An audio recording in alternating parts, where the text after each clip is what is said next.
नमस्कार, आप देख रहे हैं वन इंडिया। मैं हूं शिवेंद्र गौड़ और मैं इस समय दिल्ली में खड़ा हूं। दिल्ली में बांग्लादेश हाई कमीशन के सामने मेरे दाईं तरफ ये वो बंगला है जहां से लगातार कुछ आप देख रहे हैं कि गाड़ी आना जाना शुरू हो गई है अभी कुछ देर से।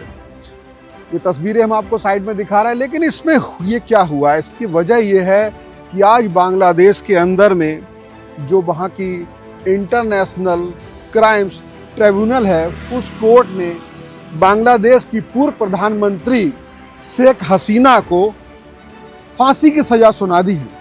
और फांसी की सज़ा सुनाने के बाद कई तरह की चीज़ें अब आम हिंदुस्तानी के दिमाग में भी आती हैं, और इसलिए आप लोगों के सामने ये खबर लेकर के आया हूँ कि आखिर हिंदुस्तान पे इसका क्या फ़र्क पड़ने वाला है।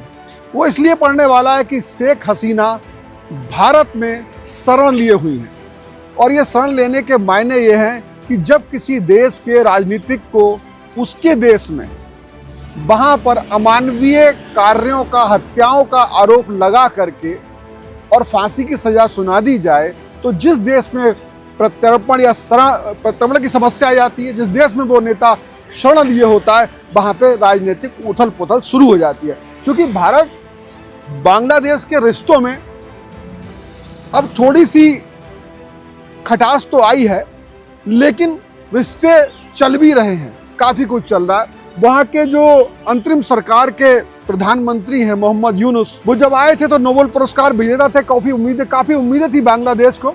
मोदी से मुलाकात होने के बाद ये हो कि रिश्तों में कुछ और नरमी आएगी, चल रहा है। लेकिन अब ये घटना जिसमें पूर्व प्रधानमंत्री शेख हसीना को फांसी की सज़ा सुनाई गई, इसके बाद काफ़ी कुछ होगा। लेकिन पहले मैं आपको बता दूं, एक बार रिकैप कर दूं कि हुआ क्या क्या। सबसे पहले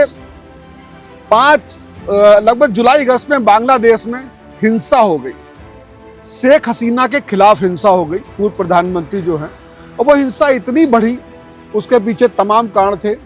एक आरक्षण भी कारण था और दूसरे तमाम भ्रष्टाचार और सारे आरोप थे। छात्र सड़क पे आ गए, स्टूडेंट सड़क पे आ गए, और उसमें फिर हुआ कि जब सरकार ने सख्ती की तो बड़ी संख्या में स्टूडेंट मारे गए। तो 5 अगस्त का वो दिन आया जब छात्रों ने, उस हुजूम ने, उस भीड़ ने शेख हसीना के आवास पर भी हमला कर दिया। और 5 अगस्त को शेख हसीना ने इस्तीफा दे दिया अपने पद से और भारत चली आई। भारत के इंडियन एयरपोर्ट पर वो उतरी।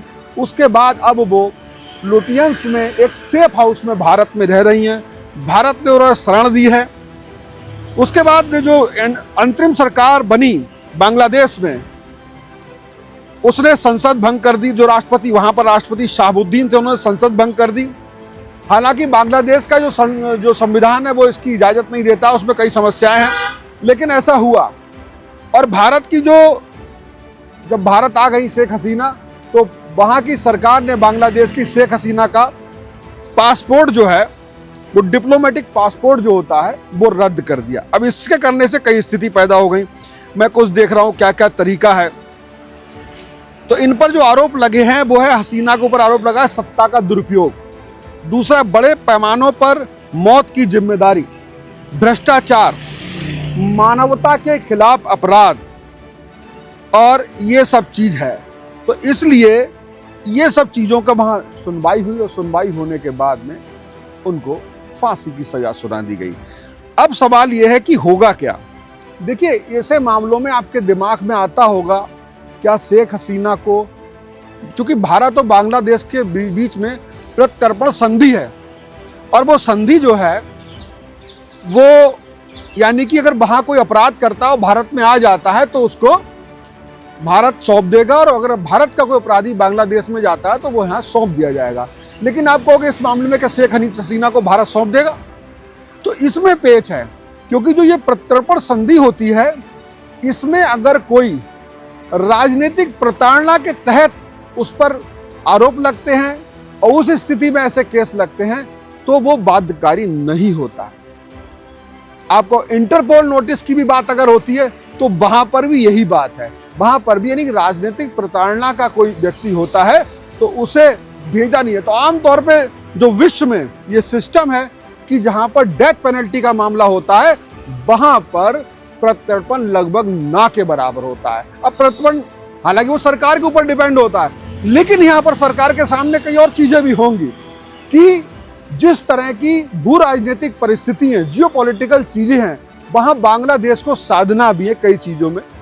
वो सरकार की क्या नीति रहती है, ऐसी परिस्थितियों में जो दूसरे प्लेयर हैं, अमेरिका, चाइना, पाकिस्तान, वो बांग्लादेश में क्या क्या कर सकते हैं। तो इन सारी चीजों को नजरिए से रखते हुए भारत को हर कदम बहुत फूक फूक कर रखना होगा और देखना होगा आने वाले दिनों में, क्योंकि ये वो बिल्डिंग है ना, इस पर आवाजाही और यहां से बहुत कुछ भारत और बांग्लादेश के बीच में जो कहना थी कम्युनिकेशन होगा। तो मैं इसलिए इस बिल्डिंग पे आया था। फिलहाल अभी तक की जो सूचना है वो यही है। कैमरामैन इमरान के साथ शिवेन गौड़, वन इंडिया। जुड़े रहिए बड़ी खबरों के लिए वन इंडिया के साथ।